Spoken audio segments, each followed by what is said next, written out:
Jody, I've got her bio in front of me, but I'm going to let her use her slide to introduce herself. I just want to tell you guys that Jody, working with Jody is great. She's, as I said, she works on well, I haven't said this yet, but she works on the International Counseling Certification Board, and she's been so instrumental in helping us with in other states as well, but with the SureBet series, SureBet 1 and 2, and getting to be a preferred vendor, which getting, I guess, Jody, we could say okayed through the council. And we are so happy to be part of the community now.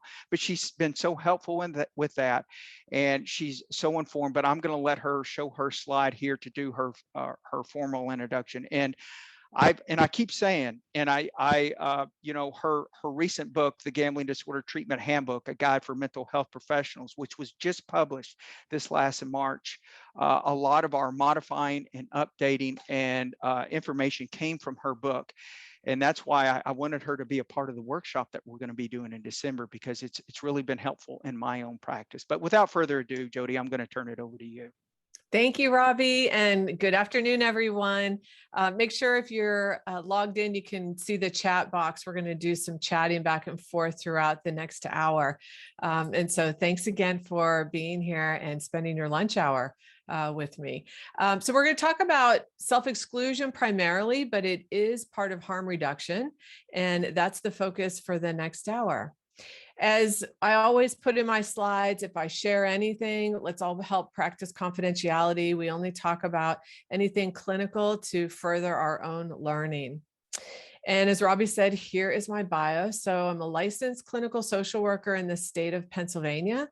I do have the ICGC2, and I'm a board-approved clinical consultant with the International Gambling Counselor Certification Board, which I'm also the vice president on that board. I am the CEO of a group practice called the Better Institute. We are located in Pittsburgh, but we span actually multiple states due to teletherapy. And I'm an advisory board member for GAMBAN and a member of the National Council on Problem Gambling. My only disclosure, I have a non-financial relationship with GAMBAN, serving on their advisory board as a clinical advisor that's an expert with gambling addiction. And then, as Robbie said, here is the book that both Dr. Alyssa Wilson and I wrote, and it was released in March, perfect timing for Problem Gambling Awareness Month, and it's available on Amazon. If you are not already a part of my mailing list, please take your camera on your phone and hover over and join the mailing list. I promise you I don't send very many emails. If you can't do it because you're on your phone right now, you can always visit me at my website, and the contact information will be at the end of the presentation. So what this topic today is actually being pulled from our chapter in our book called Harm Reduction Across the Continuum.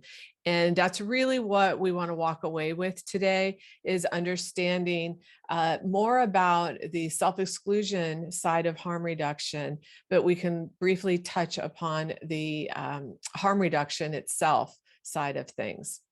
And what we like to do in our book is every chapter starts with a quote. And I have to tell you that this quote is one that I use so often with clients. It really does help them as they're deciding what choices to make when they think about this. So harm reduction is always about every choice must reduce harm and not increase harm. So throughout the next 50 minutes, let's really see how this plays out. So when we think about harm reduction and its overall definition, really what we're looking at across the country, across the globe, is how we have policies or programs and ultimately strategies that are aimed at reducing the negative consequences. Now, we're talking mostly about gambling, but we know that it's very successful with substance use behaviors as well. We're constantly looking at how to help individuals make choices that promote reducing harm, whether it's safer play, safer use, and always in favor of that choice that it reduces harm, that does not increase harm. And so when we think about harm reduction for gambling, on the continuum, we have responsible gambling, which most of us are familiar with. How do we educate people who choose to gamble so that they can avoid problematic or disordered gambling? We know that the industry is very big on talking about responsible gambling and even supporting helplines. Depending on the play or the way of gambling, we know now with the internet growing exponentially with legalized gambling, sometimes within gambling, there are ways to help individuals set limits. Otherwise, clinically, it's our responsibility to help clients who still choose to gamble become educated about how you set limits, whether you set how you're going to only lose so much, spend only so much time, and even ultimately maybe have a cool off period. And in Pennsylvania, where I am, we have software platforms such as the Pennsylvania iLottery, and they actually have these features built in as their way of promoting harm reduction for problematic gambling. And then ultimately on the other end of the continuum, the self-exclusion programs, whether they're the casinos or lotteries, and how somebody bans themselves from access to gambling venues, whether it's devices and the internet as well. So here's our continuum, right? And we're really trying to understand where clients want to be on this continuum, if they want to start with responsible gambling, but really ultimately helping those who choose abstinence understand self-exclusion and how that fits in. And so again, today, I'm not going to just tell you what self-exclusion is. We're going to talk about how you use it as a clinical intervention with your work with clients. So it's taking it to another level that I really haven't seen in previous years talked about in clinical training. So I'm really excited to bring this topic to you. And so really understanding first, what are they, right? And so go ahead and put in the chat if you feel confident. So just give me a yes or a no. If you feel confident explaining what self-exclusion programs are to your clients and just being able to explain to your client or to a family member, right? So we're getting quite a few no's, right? And whether you know in your state and your continuous states next to you, your bordering states, if you know about their self-exclusion programs, right? So, okay, so more no's than yeses, right? So that is good read on what we want to talk about. So thank you for putting that in the chat. So here's what we have to think about. Self-exclusion, by definition, is a voluntary, because it's by self, voluntary blocking of access to gambling, right? And so people will think about, nothing good's coming from me going to a casino. I'm going to say, don't let me in. And what's very interesting is there's really been the direction of this program has been mostly from the operator's perspective. And as you can see from the chat, not a lot of clinicians have that confidence in understanding it, let alone helping a client internalize it and understand what it might mean for them. So that's what we really want to go forward with today.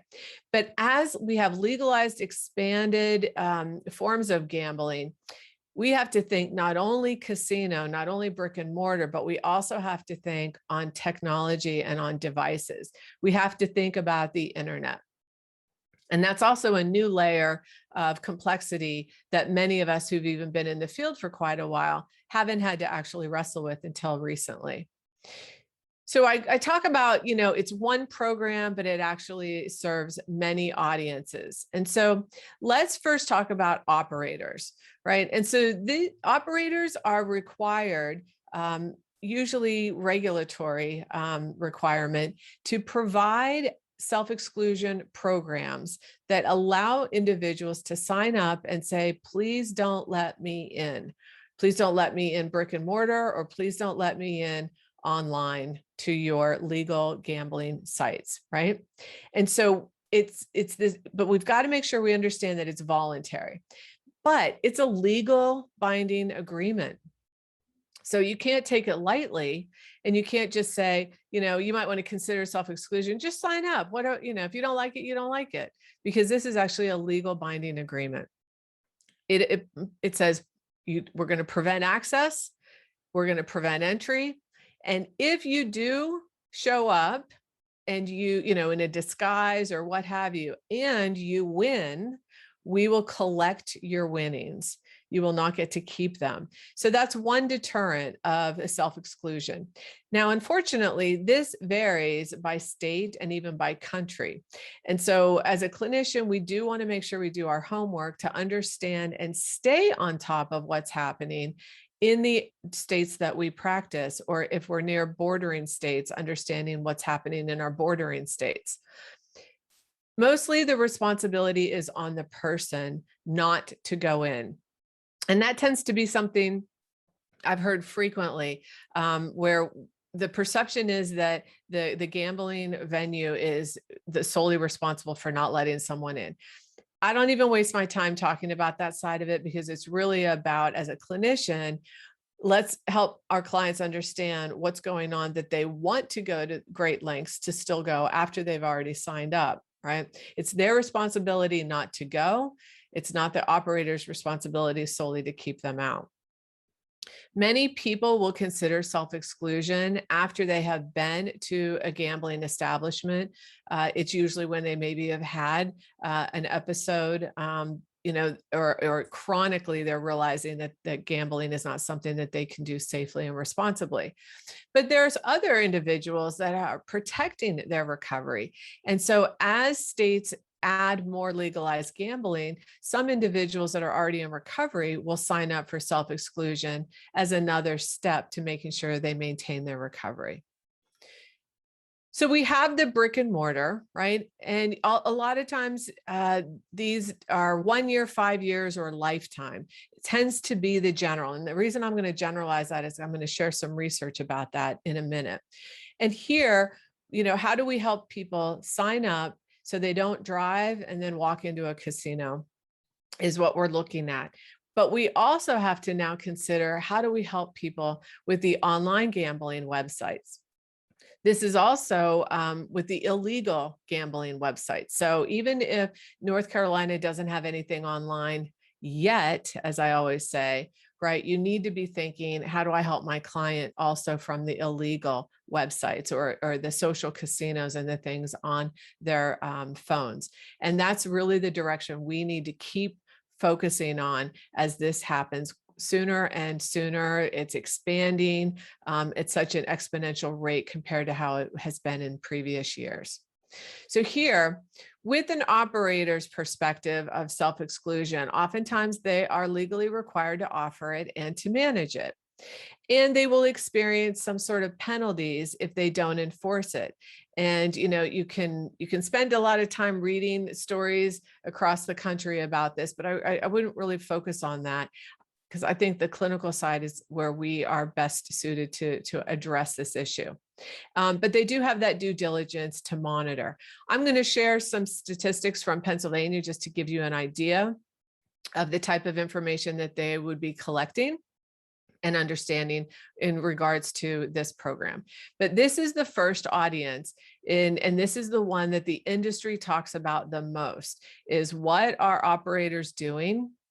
What are they providing, and how are they monitoring it?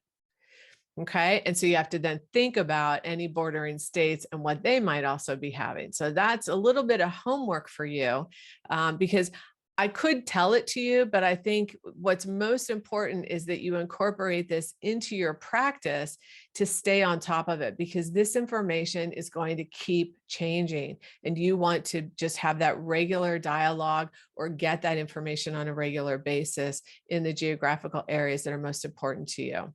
Okay.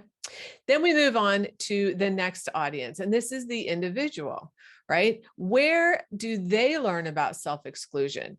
I don't know about you, but I've included on my intake form to make sure that I'm always asking individuals when I first meet them, one, if they know what self-exclusion is, and two, if they've ever signed up, and if so, for how long. And, I didn't do that early on in my practice, and I really wish I'd have kept all of that data.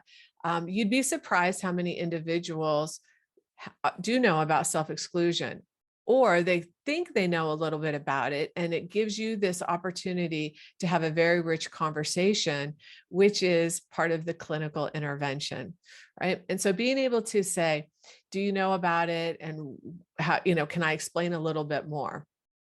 So where do you think they learn about self-exclusion, right? So go ahead, put in the chat, where do you think most individuals with gambling experience learn about self-exclusion? Where would you think about it? Okay, from other gamblers, great. From their peers, the casino, yes. Or the internet, treatment, gambling site, great. The internet, yeah, a lot of times it's the website. It's also, at the place that they have been gambling, they might pick up a brochure, right? And we saw this early on in places like the destination gambling resorts like Las Vegas, where they would have these brochures at the cashier area when someone was going up either to, get more money, usually not when they were cashing out, correct? But where do they learn about it? And then some individuals don't learn about it at all, and that's our opportunity to explain it. There are myths that people have about signing up. In my state of Pennsylvania, one of the myths they have is that their picture will be on the public website. And that is not the case at all, because it is a voluntary program. And so they do not share their identity, the individual's identity publicly at all. They'd get in a lot of trouble, the operator would, if they did that. What the myth is being perpetuated is because some websites show the involuntary exclusion, where operators are allowed to exclude some individuals due to maybe some sort of a crime or something that they committed on the premises. So that's very different. So we want to dispel any myths. And I also like to talk about these new gambling establishments that have a lot of other features. They might have places where you go see concerts, or the bowling alley, or so you want to hear. And the other favorite is the fantastic restaurant, right? And so we want to be able to say to individuals, there's other restaurants you can, go to, or there's other things that we can explore that will give you the opportunity to enjoy those activities, besides the casino or what have you, if you sign up for self-exclusion. And then the last one is about family. Right. Sometimes family is very aware of self-exclusion because they're at a different place with trying to help their loved one, and they want their loved one to sign up. But as I keep saying, self-exclusion must be voluntary. And so a family member cannot force an individual to sign up on self-exclusion. Now, as a clinical intervention, we can work with the whole family system, including the individual with a disorder, and maybe get them to accept or understand self-exclusion as a step that would really help. And you'll see that in one of the case presentations. But again, it must be voluntary. So, being able to really help walk individuals through what self-exclusion is a great intervention point, a way to really help people. And I see in the chat, early on, a client signed up for self-exclusion because he said he thought he would get all the money back that he lost. Yeah, so different myths, different misunderstandings. What I would really recommend for everyone is take the time to learn more about self-exclusion in the state, call the department that is managing it, ask as many questions as you have, really get comfortable with it, because then when people come to us and they say, oh, I wasn't aware of that, or I didn't know that, you might be able to say, well, that's not entirely true. I learned when I went through understanding the process that they repeat 3 different times to make sure you understand it's voluntary, right? And so there might be opportunities for you to have that knowledge and that confidence in your voice when you're talking with clients. Thank you for sharing that. And so now let's move to the third audience, the one that probably doesn't have as much experience, right? And that's us. So let's really talk about where do we learn about self-exclusion, right? And so the first answer now is you're learning about it today. And how do you learn about it in your own state is where you take the time to call the helpline number, to call the state, to go on the website, act as if you are a client, act as if you're the individual that might be seeking self-exclusion. Many people will think about self-exclusion and go down that path before they think about contacting a therapist. Doesn't mean they'll follow through, but let's put on those shoes and understand what that journey looks like. It's going to be really, really important. I just did this talk in Indiana last week, and I was so excited to learn that therapists there get to sign clients up for self-exclusion after they've gone through a specific training. And I was just like, that's amazing. I wish all states would allow that, because again, that's that clinical intervention support and confidence that we have to help clients make this very important decision. And then once you're comfortable about self-exclusion and the details of it, is it 1 year, 5 years, lifetime? What happens after 1 year? What happens after 5 years? Then you're able to really talk about how to go about doing it with clients.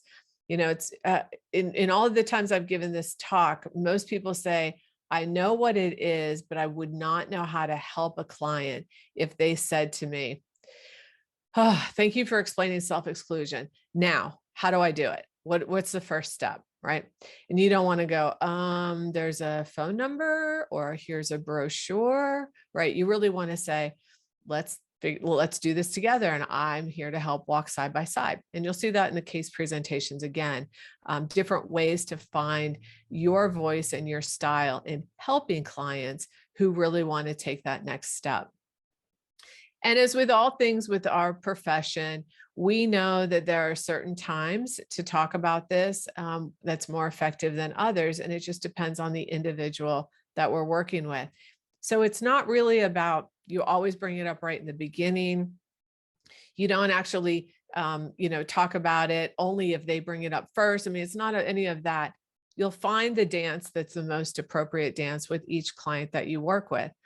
Again, by having it in your intake packet in the intake forms, that's a great time to actually introduce it. And then for others, it's when people have come in and they've said, I don't think harm reduction and responsible gambling is working for me anymore. I think we really need to talk about not gambling at all. Right there is a great opportunity to educate them on self-exclusion. So as you can see, there's some layers to this. And I can't stress enough, these programs will continue to change over time anytime more gambling is introduced.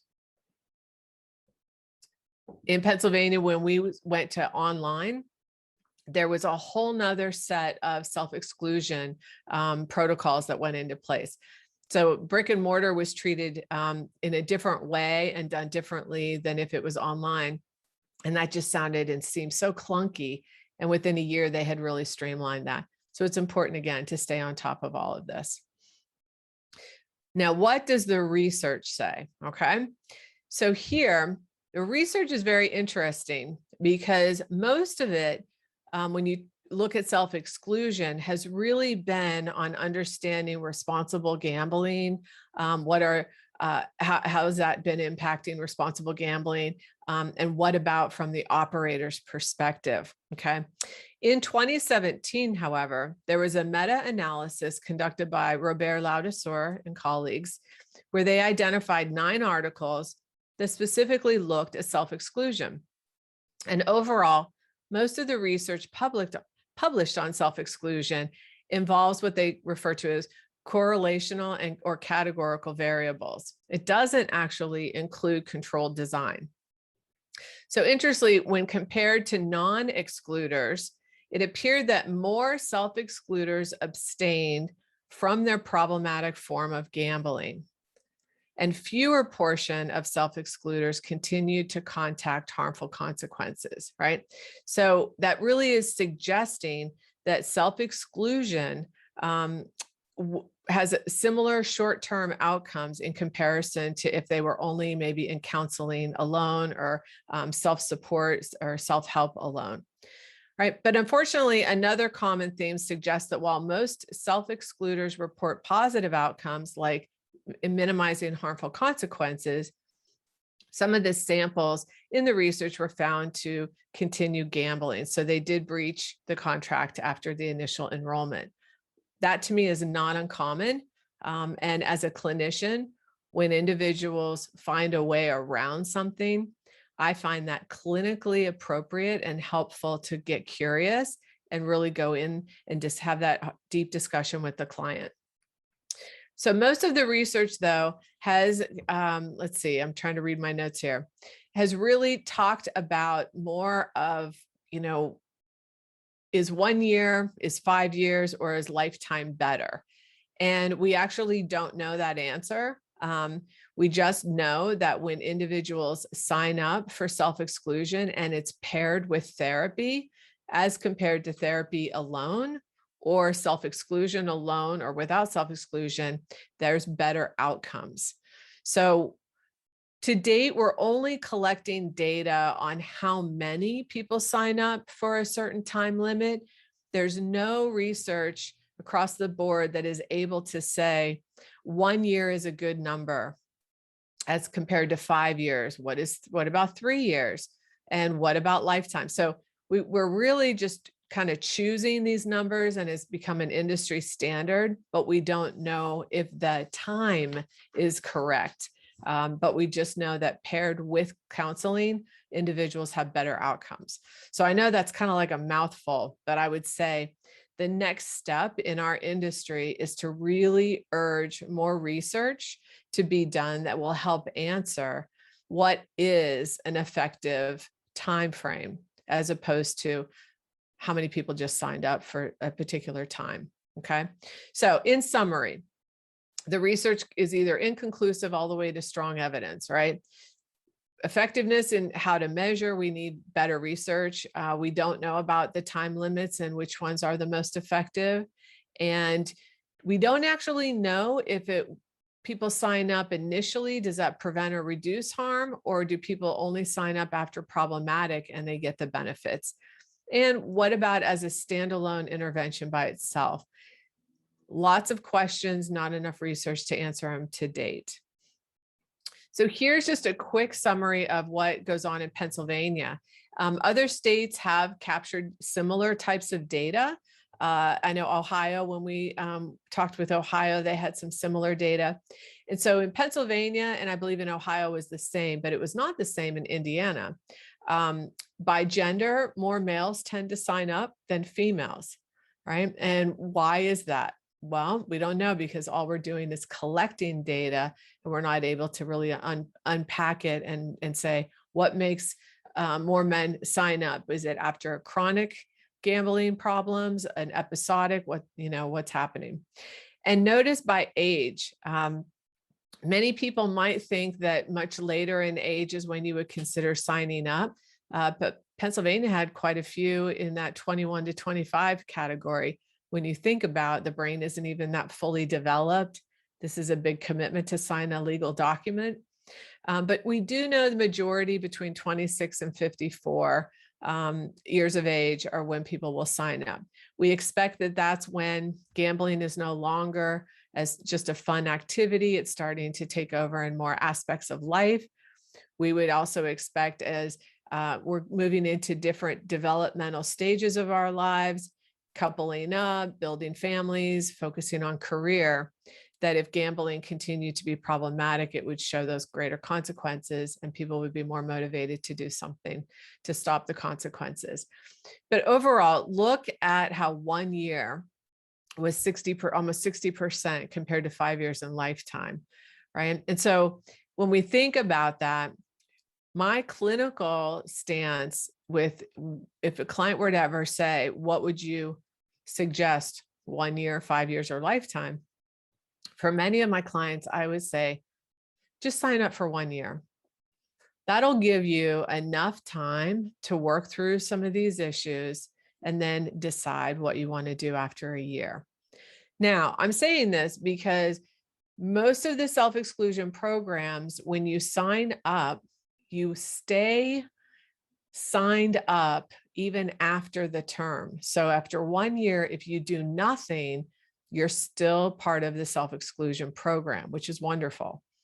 And so that, what I like about that is then people don't have to keep chasing, keep me on the list, keep me on the list. They get to actually sign it and then figure out how to restore or get to a better place in their life and then make that decision later. So by me asking people, just consider 1 year, I'm doing a lot more of that motivational interviewing style of helping people just kind of take one step as opposed to taking this giant leap of considering 5 years or lifetime. Now, typically when any time there's a lifetime option, it means that people can never take themselves back off the list. Usually with like a 1 year or 5 years, after that term, people could write or request to have their name removed from self-exclusion. And it does happen. Most of the statistics that were collected in Pennsylvania found, and these numbers are crazy, right? Is that majority of people who took themselves off the self-exclusion after the term expired, put themselves back on the program again within 1 month. So think about what that is saying.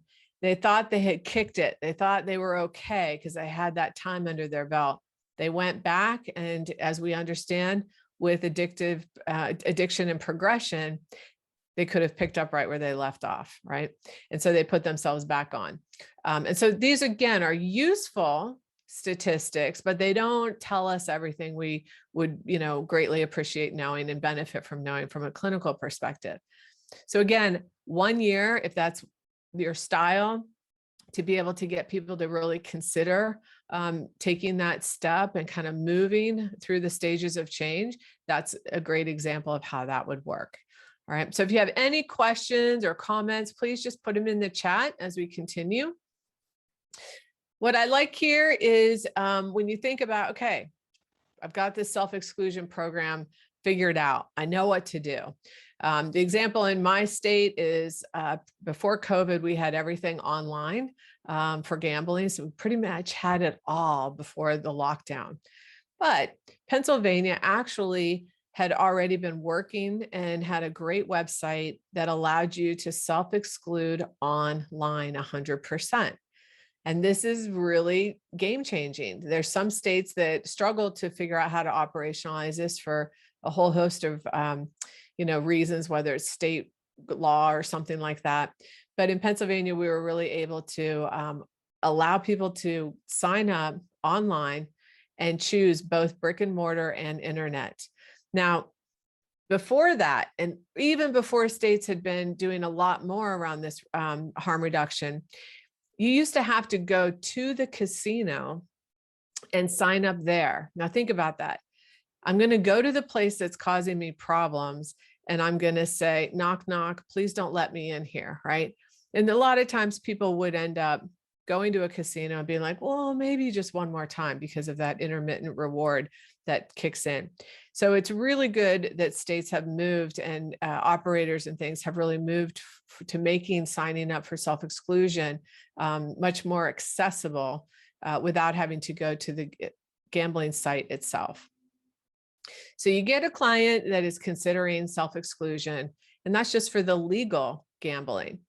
Now, they might say, oh, I've never visited or gone on the illegal sites. But we do know that if we close the doors in some areas, that it might make them curious to want to open doors in other areas. Also, many people with the new expanded legalized sports betting and online sports betting, they have been on the illegal sites long before we legalized it in the United States. So we have to anticipate that there are going to be some clients, especially the younger ones, that are very familiar with illegal sites. So here, how do we help clients close all the doors, not just from the legal sites? And we have to think about a lot of different interventions together. So here's an example of different blocking software options. Some of them are free and some of them you pay for. right? Okay, so there's a question. How does a casino know to exclude a person who's signed up?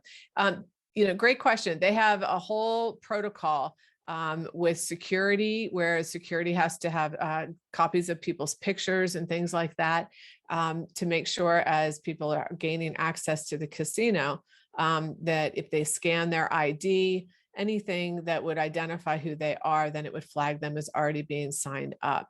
However, please ask that question when you're getting more familiar in your area about where to go and how it works, because it's really helpful to see how that particular operator is they are required to make sure they have checks and balances in place. So great question. So these are different blocking software options. And we have to say, this is not a silver bullet, okay? This is not a one size fits all. We want to be able to offer various techniques so that when a client is saying, help me so that I don't have as much access to gambling, which we know gambling is everywhere, what are some of the things I can do? We can educate them on all the different steps they can take. And again, some of these are free, some of these you pay for. It's worth just looking into, but none of these is a silver bullet. Okay. So with Gamban, so I'll just go into that as an example, right? They're really talking about blocking all forms of online gambling at a device level. Now, we know most of us and most of our clients have one phone, maybe even two, desktop, laptop, tablets, right? So you've got to be able to get software that you can download on multiple devices. And so Gamban and all of those other ones are examples of that. And what they're really doing is they're restricting access to all the unregulated websites, as well as regulated, but that's what also self-exclusion would do. So here, when we kind of talk about there's no one silver bullet, we want to do that layering approach. And so blocking software is one layer. Self-exclusion is another layer, right?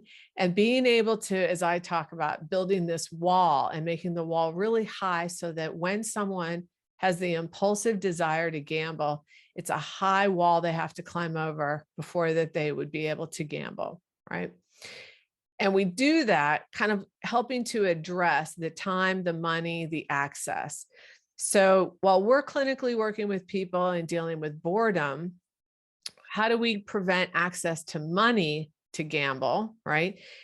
Friends, family, cards like TrueLink, or, depending on the country you're in, there's different cards, credit cards that will block gambling transactions. And then the access would be something like self-exclusion and blocking software like Gamban. And I like to show this, not because you're supposed to read the tiny, tiny print. It's just an example of if I do nothing and I have the urge to gamble, I just has a straight line right to gambling. If I only do self-exclusion, there's several things that I have to do, right, and undo before I can gamble. If I only do blocking software like Gamban, several things. If I only do financial blocking like TrueLink financial card, but think about if you put those all together, it's a pretty high wall of the things that clients would have to do before they could have access to gamble. So that's a really key distinguishing approach clinically from just, hey, sign up for self-exclusion and let me know how that goes. Okay. So now let's take the remaining time in this workshop, and we're definitely going to do question and answer at the end as well. But throughout these cases, please let me know what you're thinking. All right. So we're going to go through this. And what we're going to do here is go through a transcription of a therapist and a client talking about self-exclusion. Okay. So here's the case. Therapist, why did you relapse? What was different this time from last time? The client says, I didn't self-exclude. What is stopping you right now from self-excluding? Client says, I can't surrender to it. Now think about that for a minute. There's such a strong element of control versus surrender in signing a document, a legal binding document that says, don't let me in here. And if I come in here, there are things you could do, take away my winnings or potentially arrest me for trespassing, right? And so that whole surrender is really important to understand. Therapist, gambling is about control until you lose control. Surrender is the act of losing control. And they kind of continue discussing back and forth surrender and control. And then the therapist says, well, who are you if you're not a gambler? And the client says, I'm afraid to find out who I really am. And hopefully this really resonates with some of you and we understand the struggle with our clients. And a few sessions later, the client started saying some things about gambling urges. And the therapist said, you mentioned how your gambling has impacted your relationship. If you self-excluded, how would that actually help your relationship? The client, it would help a lot. It would probably get better. Therapist, what is your plan for when your partner gets healthy? Client doesn't say anything. The therapist, try and visualize what will happen if your partner asks you to move out. Visualize moving out of your house and into a different apartment, unpacking your stuff. What does your new apartment look like? What does your day-to-day look like? Client, I don't want to picture this. This was never one of the options. Within a few weeks, the client self-excluded, sent the therapist a screenshot, and had opted for lifetime self-exclusion. Client, if I didn't do lifetime, I'd just count down the days until I could gamble again, right?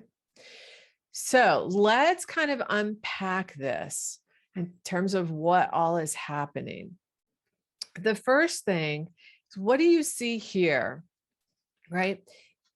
Talking about, I can't surrender. I'm afraid to find out who I really am. So we're really looking at ambivalence and avoidance strategies, kind of not thinking about who the client is if they're not a gambler. What does that mean? How would this help? If you did sign up, it would help a lot, but back and forth. So ambivalence is a really key thing to zero in on when, as clinically, we're talking about self-exclusion. We would expect individuals to have that ambivalence. And how do we help them move out of ambivalence and take action, right, in certain ways? Now, what you see here, you don't see the clinician talking as a way of, you need to do this, or you do. It's really, what if, what would it be like, okay, if you self-excluded? Think about, and that's kind of moving people on that ambivalence. And then here, who are you if you're not a gambler? And visualize. Now we're really looking at all these other evidence-informed practices, such as imaginal desensitization, motivational interviewing, and even some ACT-related techniques. So by really unpacking this case, you see so much about clinically getting individuals to consider what their life would be like if they signed up. What's stopping them? What's their concern?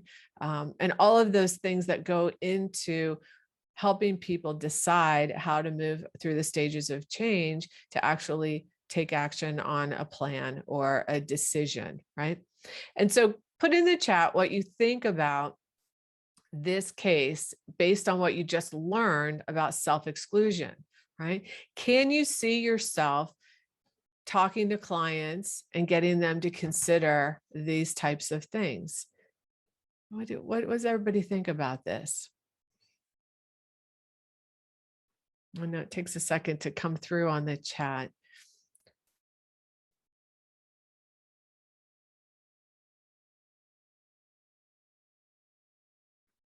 Great. People said it was helpful. You definitely can see it. Right. You're getting the client to take responsibility. Excellent. Absolutely. And you're not rushing it. You're not trying to pack it all into one session. All right, Donna, thank you. You were more focused on the research of the facts and then realizing motivational interviewing would be helpful. It is helping the client to be accountable, right? It's helping the client decide for themselves. And I think this whole imaginal desensitization, where what if your family member gets healthy, that whole implication that it's not just the person with the gambling disorder that needs therapy, but how the family can benefit from therapy. So then what happens if the family is seeking therapy? They're going to start to not accept things as they always have been. And so then there's a different option. So great. Thank you for putting those in there. Okay. So now we're going to move to case number 2. Now this is completely different, and it really gets you to understand a little bit more about the younger generation and technology. So this is a single male in late 20s. The first time in therapy, didn't really want to follow many of the recommendations from the therapist, including self-exclusion. This client thought that he had kicked it, and there really wasn't anything mandating him into therapy, right? And so this is a common one. You know, they last only so long in therapy. You've discussed self-exclusion. They're saying, no, I don't really need to do that. Maybe they're saying, what if I get invited to a wedding at the casino and I'm self-excluded, right? I'm in my late 20s. All my friends are starting to really couple up and think about weddings. Nah, I can't do self-exclusion, right? And then 9 months later, the client returns after a pretty severe relapse. Okay. So from this, the therapist says, what are you willing to do differently this time? And the client, anything you suggest. Like we've heard that before. Let's talk about closing all the doors. Remember the time, access, money, those would be doors. The therapist says, are you willing to self-exclude? I think so, but what if I'm invited to a wedding at the casino? Now, here's a point where you could then start to get into a ping pong match about a wedding, but you can kind of just move past it and not really give much attention to it because you hear the ambivalence. The therapist, well, let's just consider 1 year to give you some time and space. And I like to say this often with people. Let's put some time and distance between the impulsive thought and the ability to act on it. So let's just consider 1 year. Okay. Here you see, again, I'll do anything you suggest. And then wait, but what about if I'm invited to a wedding? So there's your ambivalence and being able to kind of acknowledge that this is the client isn't really that committed yet. And that's where maybe you want to consider kind of just dropping that, just think about approach. The client comes back, what do I have to do? Well, here the therapist explains the self-exclusion process in that state. And the client then requests to do it via screen share for accountability.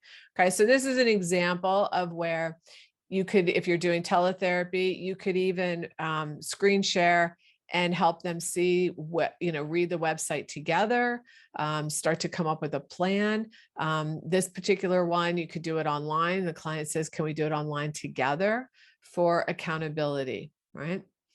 The therapist, well, we also need to consider about blocking software since you've been on the illegal websites. Are you willing to consider using any blocking software? The client says, yes, but not on my work computer, which is a common thing that we hear. I also think I want your help with closing my account on the one site that calls me back, right? And this was really fascinating. And think about the conversation you could have with clients. Is there any site that you started with that you kind of particularly feel really confident or comfortable using? And in exploring that, what was really interesting with this particular client was he had been on an illegal site from its inception. He was considered one of the early adopters. And so he had different features and perks than if people today would go to that same website and sign up. And that really stroked his ego in a way. And it had been with him for a long time. And so when when he said that one site that calls me back, it's an opportunity to really say, wait, how can I help you? How can we do this side by side as much as possible, so that you're really closing all the doors and we'll really work together with your goals. So the therapist said, we can screen share if you want me to help. Right. So we don't have time today, but when it's a longer workshop, I get people to really think, what would you do? What would be the very next step you take in helping a client with an illegal website? And one example, since we have to kind of fast forward, is you can often, with the client's permission, log into the gambling website that they're so concerned about, and then go to the chat feature or look anywhere in the software to find out how you can get out of the program, how you can self-exclude, essentially, even though these are illegal sites. And it can be as simple as in the chat features using words like, please close my account, I have a severe gambling problem. And with this client, when they did that, it came back and said, we take this very serious. We acknowledge that you want your account permanently closed. You will never be able to have access to it again. And that was exactly what the client was hoping for, was to not have that site that called him back. He referred to it as the breakup, the girlfriend he needed to break up with, and he didn't know how, and he kept staying in the relationship when he knew he shouldn't stay in it. And so you can see, like, here I have to, as a clinician, explain not only what it is, right, but then also be comfortable helping them navigate where to go and how to start. How do I handle the work computer situation? Well, probably just that illegal site was enough. And most clients, depending on where they work, have all kinds of stuff blocked on their work computers anyways. And so this is, just another example of closing another door. So you really see a difference in case two. What's the difference here?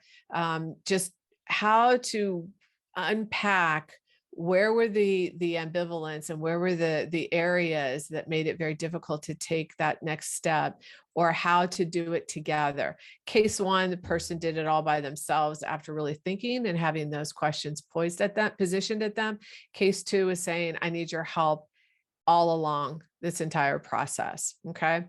And again, in those following sessions, the client, you want to process the feelings of what it's like to do the self-exclusion sign up. Sometimes we're like, okay, great, you did self-exclusion, check, done. And that's actually not what we want. We want to really talk about the feelings, and this client really talked about the breakup, almost like a relationship, of what it was like to know they couldn't keep going back if they wanted to. Right. And so hopefully this gives you enough to understand more about self-exclusion and how to use it as a clinical intervention. Understand that research to date is still very limited, that self-exclusion approaches, are for both legal and illegal gambling, and being able to have that confidence when you're talking about it, and in conjunction with using other evidence-informed treatment approaches. So I think we're right at time, Robbie. Here again is the book that we wrote, available on Amazon. And the mailing list is right here if you want to join, right? And there's how you can contact me. Great stuff, Jody. Thank you very much with the self-exclusion. I was wondering, because I haven't heard a full 55 minutes on this subject, so it was very detailed, and thank you very Great. much. You're You welcome. have maybe a couple of minutes. I know we're right at hour, and I know I how your do. schedule is. Nope, I So, do. Love to hear from everyone. okay, does anybody have any questions, right before we close here, if we have Jody? And while we're waiting, Jody, I have a quick question myself. And you kind of rubbed up against this, but what would, and in some states it's a little bit different than others, Mhm. but what would be your approach when someone wants to remove their self-exclusion status? Because some states, Yeah. they have to have a clinician's signature. Yeah. Or what would be your advice to any of us on that? I would definitely do it over a couple of sessions. I would not do the impulsive, no, you don't want to do this, or yes, I'm fine, whatever, I'll just sign it, right? You really want to do this clinically to understand what is it they're trying to accomplish. Why do they want to go back to gambling? Do they really think they've kicked it? I've had a couple clients where I said, you know what, I'm happy to share with you the state statistics on people who take their name off and how many go right back within a month. What do you think of that? How would you explain those numbers? How would you not be one of those numbers? Like, really get people to think it through, because we know it's so much about the impulsivity, and maybe there's something else going on in their life that they want to use this to medicate. So. Yep. Very good. Thank you for that. Yeah. And thank you again, Jody. We haven't seen any questions just yet, but as you guys could tell, Jody takes a very clinical approach perspective that's all research driven. And if she doesn't have the research results, she's going to say that as she did in this, right? And that was a good point with that. So, and I really liked your slide though too, Jody, as we leave, the one on self-exclusion, Gamban, and TrueLink credit card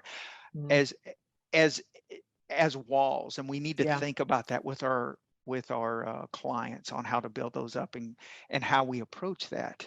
So I really like that. So, there's one here. I'm sorry. In closing here, hold on. I'm sorry. Can you say more a little bit about exclusion as self-medicating? Yeah, what we mean, Rose, is if somebody wanted to take their name off the list so they could go back to gambling, are they trying to self-medicate by going back to gambling? So it's not actually self-exclusion itself, it's the removal of self-exclusion. So thanks for helping us clarify that. Yep. Great question. Thanks, everybody. And we'll see you hopefully November 10th when Sam Starsmore